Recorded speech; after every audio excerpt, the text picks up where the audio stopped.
From KVUE News in Austin, you're watching Texas This Week with Ashley Goodo.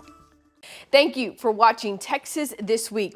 Early voting for the March primaries starts Tuesday. The big race on the ballot, of course, is for U.S. Senate.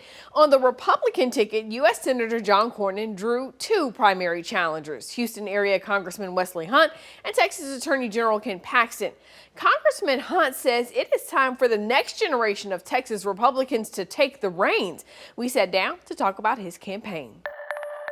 Congressman, thank you for taking some time out to talk with us. Thank you for having me. Really Big question. You're running for U.S. Senate, challenging John Cornyn. Let's talk about why you decided to get into this race. Well, I decided to get in this race because it's time for the next generation of leadership to step into the fray to lead this country for the future. And if I said it once, I've said it 1,000 times. The United States Senate is not a retirement community. 24 years of serving in the halls of the Senate is long enough. And as somebody like me that believes in term limits, I am already committing to the people of Texas that I will serve for 12 years, 2 terms as your senator, and then move on and allow somebody else to step into the fray to continue to work hard for the people of Texas. Also, the people in D.C. do not get to choose the leadership that we have here in Texas. John Cornyn has spent $75 million already on this race and is polling in the 20s. And what that tells me is that people are looking for another option. They're looking for a younger option, looking for an America First option. President Trump won Texas by 15 points. I was the first person in the country to endorse President Trump and was one of his top surrogates. And so what I fit the mold for this Republican primary here in Texas quite well. And the more people hear my message and see what I'm trying to accomplish, by God, I got to tell you, it's been an absolutely wonderful experience traveling around Texas to get the word out, and I'm going to be your next senator. Okay, you talk about folks wanting a younger option. Well, there's someone else in this race, right? Texas Attorney General Ken Paxton. Why do you feel like you're the better choice over him? Well, again, I mean, we all know that Ken Paxton's a pretty conservative guy. We already know how he is going to vote. But again, I'm not an ageist. I'm not trying to throw shade on him. But in the next couple of years, he's going to be eligible for Social Security.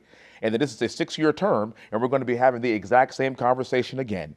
So you have the choice of having somebody who is 20 years younger than Ken that you already know is going to be a strong conservative. My voting record speaks for it, and I'm also already committing myself to the next to 2 terms, 12 years. That is it. There's a reason why our vice president is 41 years old. There's a reason why our Secretary of State is in his early 50s. There's a reason why our Secretary of War is in his mid-40s. And that's because people are looking for that next generation. That's what I represent. I am not a lifelong politician. I have been in Congress for 3 years now. I've already term limited myself in United States Congress to run for Senate. I don't believe in doing this forever. We were talking about our kiddos a second ago. I have a 7, a 5, and a 3-year-old at my house. And at some point, when my little 3-year-old boy is going to high school, he needs to have a good father, like my father was a good father to me.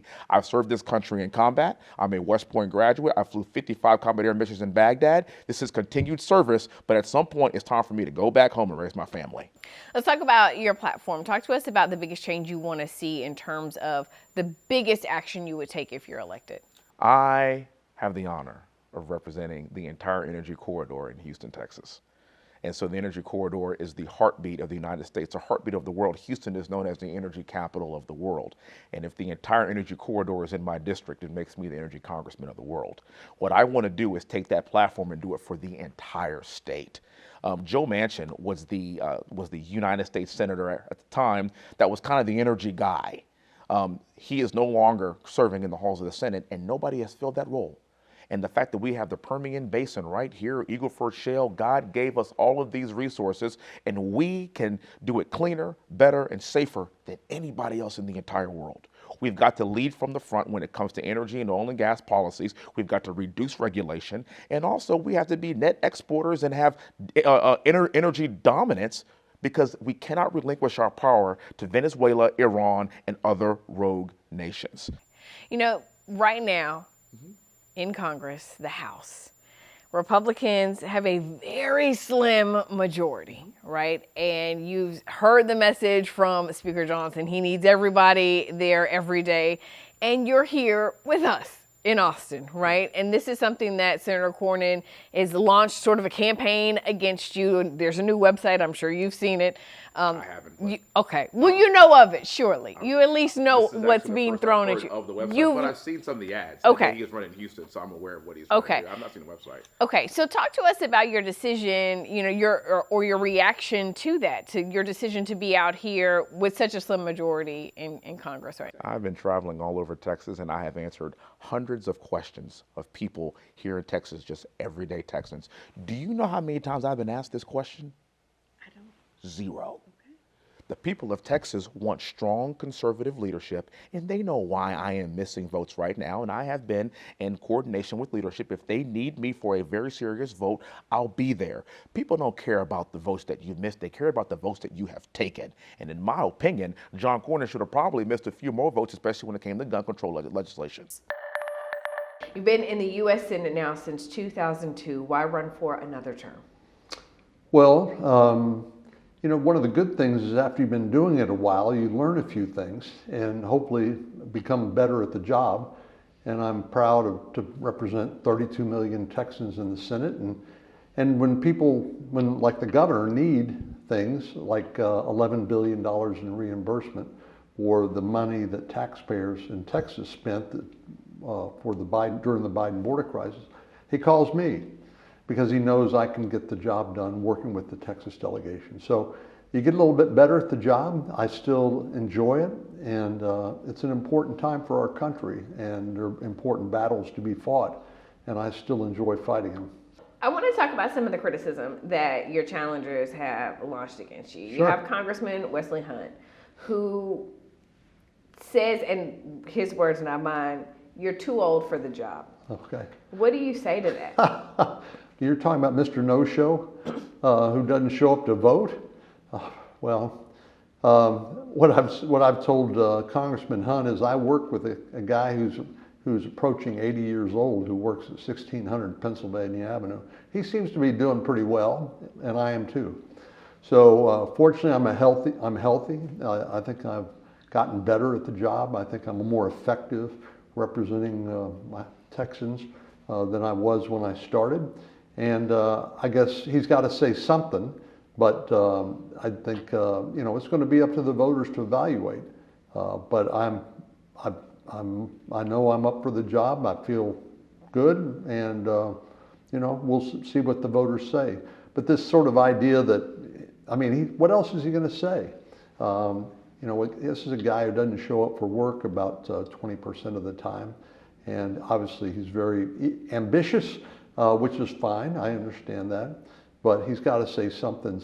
But this is, to me, kind of a throwaway line. I want to ask you about legislation he says you work to pass that he thinks is burdensome. Talking about the gun legislation that you passed after Robb Elementary. Mm-hmm. Now, you have people on the other side of the aisle who say that bill didn't do much. That's right. And whereas someone like him says, well, Senator Cornyn tried to take action to come for our guns, tried to make it harder for us to exercise our Second Amendment. What do you say to that? Well, I'll try to watch my language here. That's BS. There's no individual who has been prevented from purchasing a firearm, law-abiding individual. I would have thought that it would be a consensus that criminals and mentally ill individuals should not be able to purchase firearms, and that's all that legislation did. But it did it actually, in that regard, it did more. We made the single largest investment in community-based mental health care in American history. And we hardened schools, made them safer, because I've always felt like no parent should have to send their children to school worrying, are they going to be safe? And no child should ever have to go to school wondering, am I going to be safe? So I think it was, we didn't do anything to encroach on Second Amendment rights. I'm a gun owner myself, and people ask me, said, how many guns do you have? And I said, not as many as I want. It's law-abiding citizens are not the problem. So why in the world is the left trying to confiscate guns from law-abiding citizens when that's not the problem? Do you think there are policy differences between you and Attorney General Paxton that you want to highlight for people when they're thinking about who they're going to vote for? I think more than policy, it's about character. The Attorney General believes that character doesn't matter. You know, when you point to all the baggage that he has as a result of his self-inflicted activities, he thinks it doesn't matter because he's been elected since some of that stuff came out. I believe that Texans believe that character still matters. And just strictly in terms of helping the president and his agenda, I will win by a larger margin in the general election than Ken Paxton would if he were the nominee. And there's a good chance he would lose.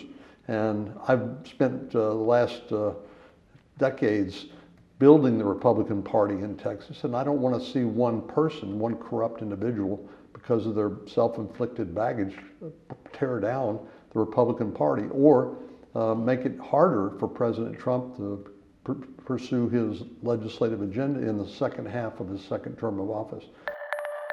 You can watch my full interviews with Senator Cornyn and Congressman Hunt on our streaming app, KVUE Plus. It is free to download on your smart TV. I reached out to Attorney General Ken Paxton's campaign to request an interview and have not yet heard back. Early voting in the March primary starts Tuesday, February 17th. Election Day is March 3rd. That's Texas This Week.